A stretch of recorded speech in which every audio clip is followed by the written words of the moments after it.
Farmview with Kieran O'Connor on WLR. Brought to you by GlanviaConnect.com. Hello and welcome to Farmview. Well, as usual, it's Kieran O'Connor here with your weekly farming programme, and as usual, I have a very busy programme for you. This week, when on this week's programme, as silage harvesting resumed this week, we hear how first cut silage harvesting has been so badly affected by weeks of poor weather. We'll also have good news for family-owned and operated farms with a new fair deal reform. We'll talk to Minister of State Mary Butler TD. And plus, we'll hear about Teagasc's new exciting signpost programme, Farmers for Climate Action, launched this week. We'll talk to Seamus Carney.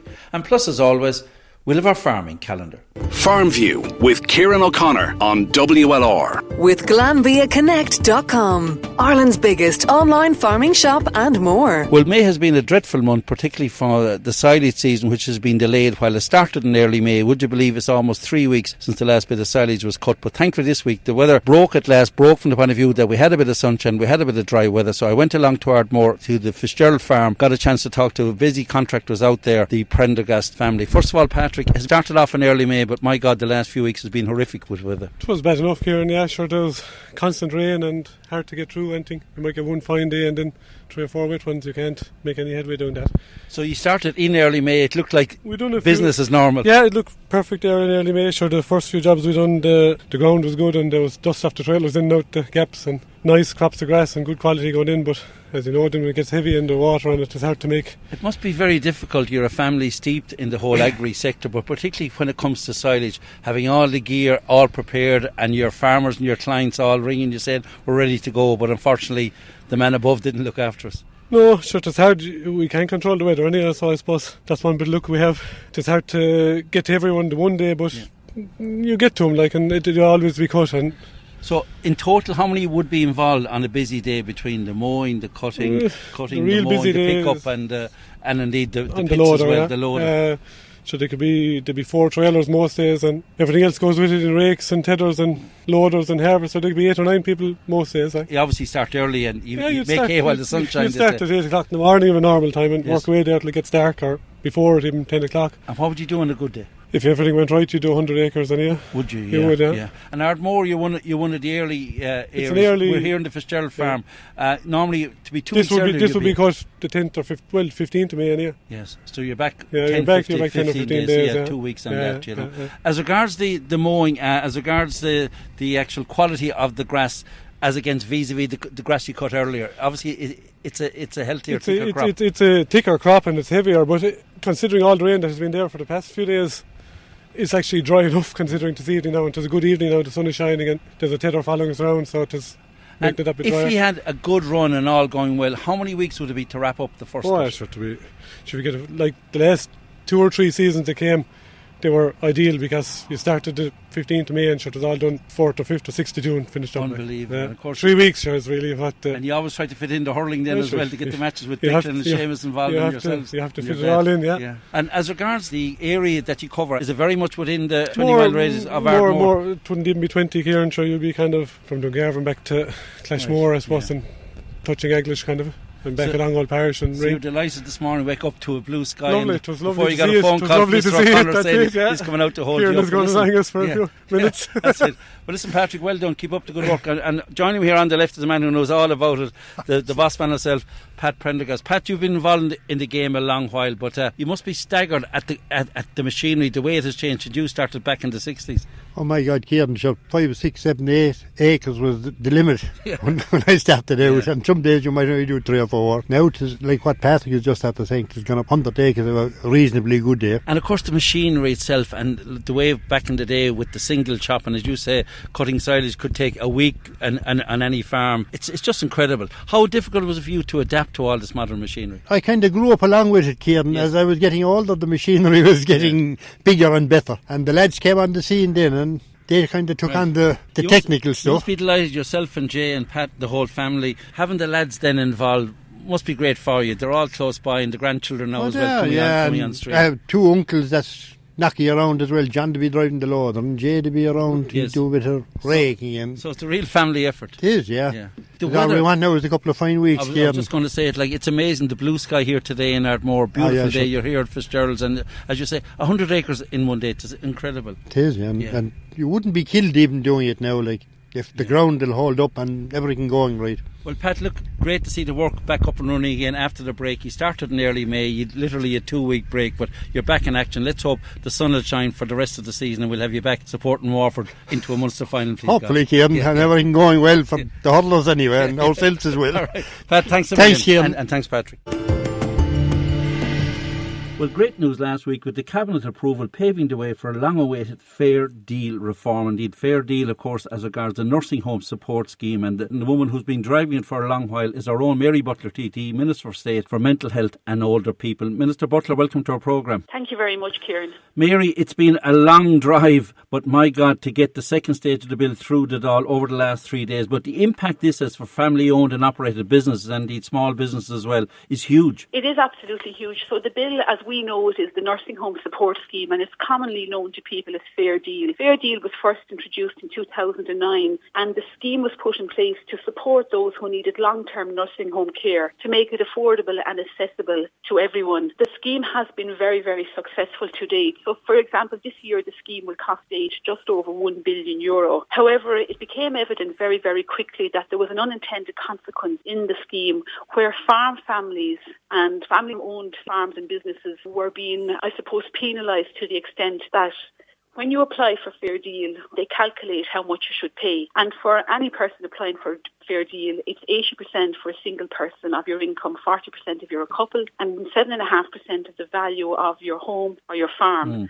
But there's a cap after 3 years of the 7.5% of the value of your home. However, that cap wasn't in place in relation to farm families and small businesses, which meant the viability and the sustainability of a farm family was significantly challenged. So what changes have been made really for the Fair Deal nursing home legislation? What are the key areas that you've made indeed? Okay, so the key amendment that I have brought in is that if somebody is currently in a nursing home, so if you have a farmer who's currently in a nursing home and he has spent 2 years in the nursing home, from the day this bill will be enacted, he will have to appoint a successor. Now, the successor would have to sign a statutory declaration to say that the farm has been farmed within the family for 3 of the previous 5 years. You don't have to prove, actually, that you had a farm income. So we all know farm families, Kieran, as you know yourself. Yes. They help out during milking, they help out during calving, they help out during silage.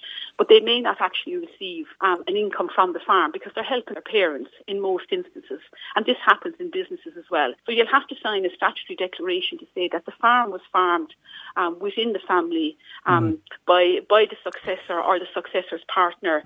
Now, somebody raised the issue, what would you do if your son or daughter had been in America or Canada or New Zealand for the last 5 or 6 years? Once the farm was farmed within the family and wasn't leased out, that's sufficient. So you appoint your successor, you sign a statutory declaration, and you give a guarantee that the farm will be farmed within the family, not leased, for the next 6 years. And from that time then, there will be a cap put on the amount of money you'll have to pay on the value of your land, which is 7.5% at 3 years. If you've already served 3 years in the nursing home, that retrospective time will apply. So the minute you appoint your successor, your 3 years is done. If you're 2 years in the nursing home, from the day you appoint your successor, you'll only have to give one more year in the nursing home before the 7.5% cap will cease. Mary, does the successor, two things, have to be related, number one, and do they have to be, or if not related, do they have to be literally working on the farm, or what's the criteria as regards successor? Okay, so the family successor will sign a statutory declaration, but the successor can also be a family member's partner. Do you have to be related? Well, you see, the partner may not be related because you may not be related by marriage, but technically you should be related, or the partner of the person who is related to you.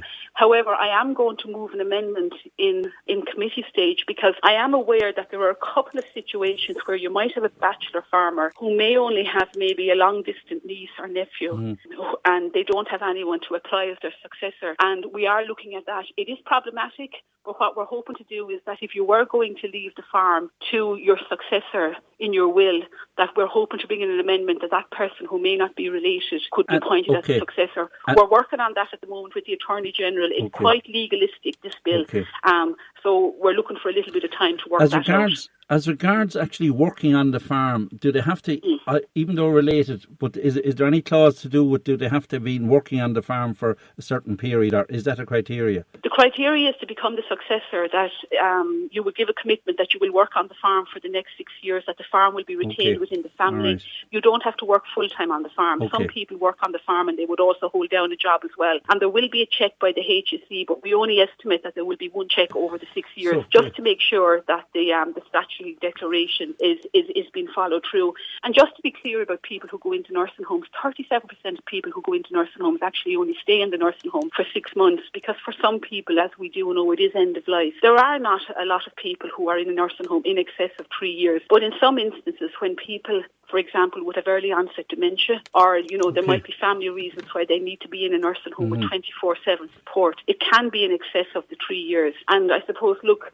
I work very closely with farm families and the IFA in relation to this, because that anomaly did exist. And what the worry was that a person might not enter the nursing home because they could see 7.5% of the value of their land and their assets being paid every year. The cap is now there at 3 years, the same as if it was somebody who was entering the nursing home, that just owned as their own home. The cap will apply now to everyone. So the Cabinet approval paved the way for long-awaited fair deal reform. You've successfully brought the second stage of bill through the Dáil over 3 days last week, and they have got massive majority support. As regards the committee stage and then on to the Seanad, what time frame are we looking for to get this all through? So we're actually going to go into committee stage next month. My officials have been talking with the Whip's office, so that we're due about the third week of June to go in. And I want to have this brought through the Dáil and the Seanad. It'll have to come back into the Dáil again to be voted on. I wanted to go through the Dáil and the Seanad before the summer recess. And then once the bill enacted, there will be a commencement date. And my plan is to have the commencement date towards the end of this summer. So I'm hoping, to be realistic, that from September of this year, that farm families and those in small businesses will be treated the same in relation to fair deal as everybody else who accesses these support. Well, Mary Butler, TD, Minister of State for Mental Health and Older People, listen, well done. It's been a long road, but thankfully it's coming to an end. And as you say, hopefully by the end of August, early September, we'll have the new amendment bill passed. Mary, thanks for taking our call. And listen, best of luck with it, and well done. And then well done on behalf of all the family-owned and operated farm businesses, indeed small businesses as well. Thanks, Kieran. I do appreciate that. And I will say, the very first appointed as Minister, I met my officials and they asked me, they would ask you whether you would have priorities. And obviously I'm Minister for Mental Health and Older People. So when I met the older people team, I just said to them, yes, I have 5 or 6 priorities, and one of the first ones I named out was the legislation, the fair deal for farm families and businesses, that I wanted to get it enacted and over the line, because it was first presented to Cabinet in June of 2019. So look, I'm very pleased that within the 10 months we managed. And if I could just say one thing, Kieran, it is a very technical bill, and I work closely with the Attorney General, who deserves great credit on this. He came back for 136 clarifications to the team who are drafting the bill. So a lot of people feel it went on a long time. Well, you're in the home straight, Mary, as you say. August is around the corner. We're in the home straight now, and listen, that's all that matters. And yeah. I think, it's great to see that farm families and small businesses now will be treated fairly and equitably, the same way everybody else is with the Fair Deal Bill. Mary Butler, TD, Minister of State for Mental Health and Older People. Listen, thanks for taking a call, and we'll be keeping a close eye on this towards the end of the summer. Thanks a million. Thank you very much, Kieran. Farmview with Kieran O'Connor on WLR. With GlanbiaConnect.com. Thousands of products in the palm of your hand. Farmview with Kieran O'Connor on WLR. With GlanbiaConnect.com. Thousands of products in the palm of your hand. And you're welcome back to part 2 of Farmview. Before we talk to Seamus Carney about the new Teagasc Farmers for Climate Action signpost programme, let's have a look at some items from our farming calendar. Turning to our marts, our livestock marts, great to see ringside buyers back again this Saturday morning. Waterford Ross Mart in New Ross, cattle sales from 9:30, calf sales from 10. And on Monday, Dungarvan Marts, Ger Flynn was on to remind us that calf sales now return to Monday, so we'll have calf sales every Monday morning from 10:30, with cattle sales starting from 11 at Dungarvan Mart. And remember, all sales are now online at livestocklive.com. Turning to our farmer markets and country markets, and great to have such activity of quality farm fresh products on offer right across the city and county every week. This Saturday morning, Waterford Farmers Market, John Roberts Square. Also Saturday morning, Tramore Farmers Market, Priest Road, Tramore. And of course, Saturday morning wouldn't be the same without Strably Farmers Market in the beautiful village of Strably every Saturday morning from 10 until 1. Sunday, Lismore Farmers Market, Castle Avenue, Lismore, from 10 until 4. I'm delighted to announce this week, and really a sign that summer is here, with the return of Ardmore Farmers Market just off the beach car park. It returns this Sunday and every Sunday from now on from 11 until 3 with huge array of products, and best of luck to all in Ardmore. And on Thursday, Dungarvan Farmers Market, Grattan Square, Dungarvan, always a hive of activity every Thursday morning from 9 until 2. While on Friday mornings, Dungarvan Country Markets at the Scout's Den in Abbeyside are there every Friday morning from 9 until 1. While we also in the city have Warford Farmers Market in St Olave's Hall, also from 9 until 1 every Friday morning. Now, Colette Manahan was on to remind us that the final call out for the Farm Safety Code of Practice half-day training course, it takes place on Thursday next, the 3rd of June, and organised by mobiletraining.ie. And remember, it's a core requirement for the TAMS 2 grant, so it's the Farm Safety Code of Practice half-day training course. For more information, look up mobiletraining.ie. Well, last week Teagasc launched their new signpost programme. It's Farmers for Climate Action, and indeed there's two main drivers of this programme, and they are Dr. Siobhan Kavanagh, of course, who is our regional manager for Teagasc in this area, and well-known dairy advisor in the Warford area as well, Dr. Seamus Carney. They are the two selected by Teagasc to handle this new national programme. So earlier in the week I got a chance to talk to the man himself, Seamus Carney. First of all, Seamus, congrats on the appointment. Thank you very much, Kieran. I suppose a new programme, I suppose it kind of encompasses agriculture's commitment to climate action or climate change for the next 5 years. The main headline aim is to reduce our greenhouse gas emissions from agriculture, Kieran, by 10 or 15%. Obviously it's a huge area, but before we discuss this new signpost farm programme, first of all, yourself, over 20 years in Warford, and didn't because I'm speaking to you now, you've made a huge impact and you've seen huge changes and huge development in the industry since your time in Warford. Yeah, I suppose very much so, Kieran. Huge strides made. I started 21 years ago in County Waterford as a dairy advisor. I was blessed with the area, Rathcormac, Clonea, Kilmacthomas, Stradbally, Kilrossenty. That was the area I was given to work with the dairy farmers. And in that time, Kieran, I suppose the dairy farmers in County Waterford, they've actually doubled their milk production, actually even since 2010, while only increasing the overall stocking rates on the dairy farms by about 11% overall. So huge strides through grassland management, better breeding. Like they're breeding better cows now, more efficient, less use of antibiotics. They're grazing longer at grass. They're really green cows nearly rather than black and white cows at this stage, Kieran. Before we came on air, you mentioned the stat that I hadn't heard before. In 1983, in other words, when quotas came in, we had the same cow numbers in Ireland, 1.5 million, as we have today. I was staggered at that. Yeah, very much so, Kieran. There was 1.5 million milking cows back in 83. There was about 5 to 600,000 suckler cows at that stage. Today we stand at just in around 1.5 million dairy cows and about 950,000 suckler cows as well. So very similar numbers, and I suppose if anything our numbers are actually down a bit. The peak numbers in the country, Kieran, were in the late 90s. We're pretty much just a little below those numbers at the minute. So yields and solids really have really improved. Really, it's farm on land management has really driven it. The farmer practices, technology, research, and farm practice have really improved. Even since 2010, Kieran, cows in County Waterford, they've gone from about 330 kilos of milk solids, just shy of 900, just over 900 gallons at the time, and yield, of course, to up nearly 1,200 gallons today at the minute. So the cows have become 1/3 more efficient, even in the last 10 years alone. So huge strides made by farmers. And yields, you're saying 900 litres vis-a-vis 1150. So again, huge 900 gallons versus 1150 gallons, Kieran. So like the cows are 1/3 more productive now than what they were 10 years ago. Seamus, the highlights of your 21 years. Obviously, it's a long time here. Yourself and Brian Hillard is unfortunate, two great advisors to be stepping away. But the highlights, if you were to look back at your 21 years, I'd say, Kieran, it's the way farmers have embraced change, and like there's over 200 million invested in infrastructure in County Waterford alone over that period of time. The way farmers have put in place a new technology for milking cows, but also a huge amount of investment in putting up housing for cows to store their slurry and to spread it at the right times of year to make more use of their slurry.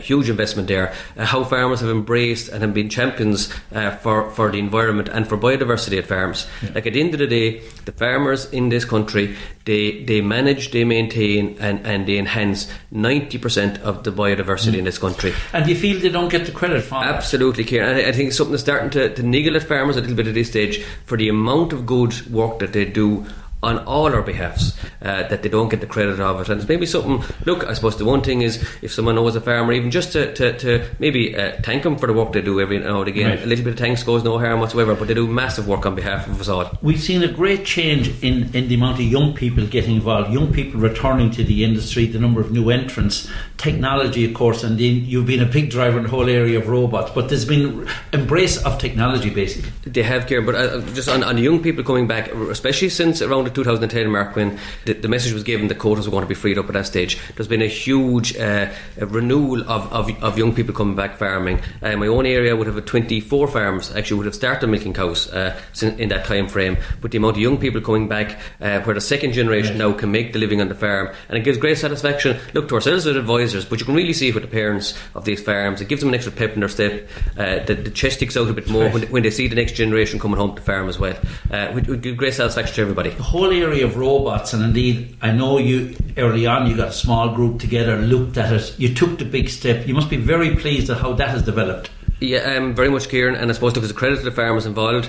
The decision was made in 2013 with 6 farmers in Rathcormack area that decided they were going to put in robots. There's now 24 farms in County Waterford milking their cows with robots. On average, they have about 70 cows per robot, and they put together a discussion group that meets about 6-7 times a year. They're a great support to each other, but they've made the system work on a grass. They've made the robots work on a grass-based system, which was the whole aim of the group day one, and very happy with their decision.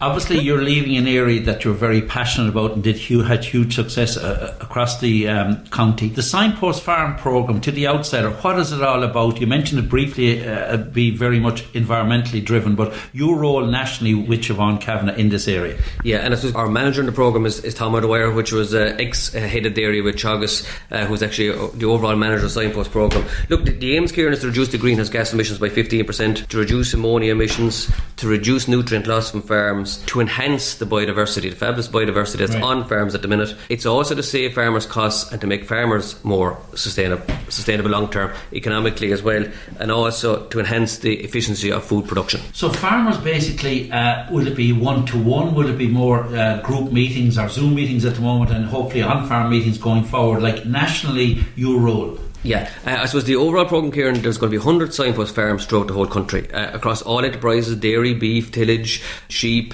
organics. So in Waterford, how many will we have? At the minute in Waterford, Kieran, we have 2 dairy farmers and 1 dry stock farmer, in County Waterford.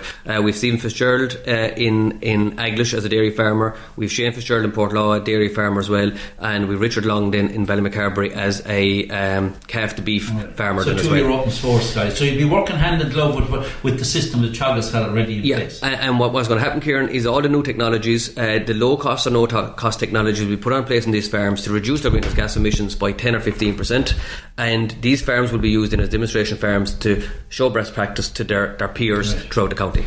Listen, you're just up and running. We'll be talking to you in the near future. It's very exciting. Of course, Farmers for Climate Action, the new Signpost programme. Delighted that both yourself and Siobhan Kavanagh have been picked as national drivers of this new Signpost programme. And listen, before I let you go, well done on this huge contribution to dairying in Waterford. Been a good year for Ballysaggerty. 3 men on the Waterford team last weekend, but you've definitely kept the flag flying from the Farming and Agri Fund. Seamus Carney, thanks for talking to me. Thank you very much, Kieran. And before I go on the racing front, what a week again for local Waterford connection, with wins for tallow trainer Sean Ahern at Limerick, as well as tallow trainer Michael Griffin at Tipperary, with wins also for Kappa trainer Declan Quealy at Wexford, Knockeen trainer Henry de Bramid at Downpatrick, and also tallow trainer Sean Ahern and Ballyduff upper jock Sheila Ahern combined for a win at Ballinrobe. While with wins at Tipperary, would you believe, for 3 Waterford connections, Rathcormack trainer Pat Flynn, Henry de Bramid once again back in the winners' enclosure, and also a very impressive win for Lismore owner-breeder James Joxer O'Connor and his fellow owner Graham Nagle of the Golf Shop in Dungarvan at 66-1. While on the point-to-point front, with wins for Butlerstown jock Paul Power and also a good win for Dungarvan owner-breeder Walter Connors. Well, pride of play this week goes to ring owners Tom and Caroline Hendren, who captured the Group 1 Tattersalls Gold Cup at the Curragh with Helvic Dream. So well done to Tom and Caroline. Brilliant win at headquarters. Well, that's about it for this week's programme. So once again, my thanks to Ollie and Sean for all their help in putting this week's programme together. So stay safe, keep up the protocol, and hopefully I'll have your company again same time next week. Farmview with Kieran O'Connor on WLR. With GlanbiaConnect.com. Thousands of products in the palm of your hand.